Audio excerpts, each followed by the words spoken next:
सबसे पहली बात तो ये आती है, भारत एक ऐसा देश है, ये अखंड भारत सनातनियों का देश है। और यहाँ पे आ गई बात क्रांतिकारी के लिए, तो अगर पूछा जाए तो सबसे ज़्यादा क्रांतिकारी भारत में ही हुए। भारत में क्यों हुए? क्योंकि यहाँ पे सनातन धर्म के कारण, सनातन धर्म सबसे पहली बात तो यह है, लोगों को झुकने नहीं देता है। तो जो क्रांतिकारी हुए, क्रांतिकारी जो है वो ईश्वर से जुड़ी हुई प्रेरणा के द्वारा उनका जन्म हुआ, और वो इसी कार्य के लिए वो केवल जन्म लिए,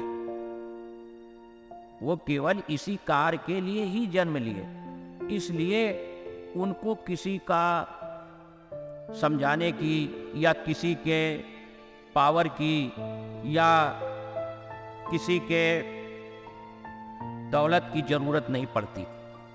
उन्होंने अपना एक श्रेय और ध्येय बना रखा कि मुझे भारत माँ के सपूत हैं और भारत माँ के लिए लड़ेंगे और भारत माँ के लिए शहीद होंगे। मेरा जन्म ही इसीलिए हुआ है, क्योंकि उनका जन्म इसीलिए हुआ, उस ईश्वर तत्व के द्वारा हुआ, ना कि ऐसे हुआ है। और उन्होंने अपने आप को भारत माँ के और ईश्वर के प्रति समर्पण करके उन्होंने क्रांतिकारी का आवाज़ उठाया। उन्होंने हंसते हुए फांसी पे चढ़े, हंसते हुए शहीद हुए, उनको कोई गम नहीं था। इसलिए हिंदुस्तान के अंदर ज़्यादातर क्रांतिकारियों का पैदा हुए, बाहर कोई ऐसा नहीं है, किसी भी देश में नहीं है क्रांतिकारी जो हिंदुस्तान में।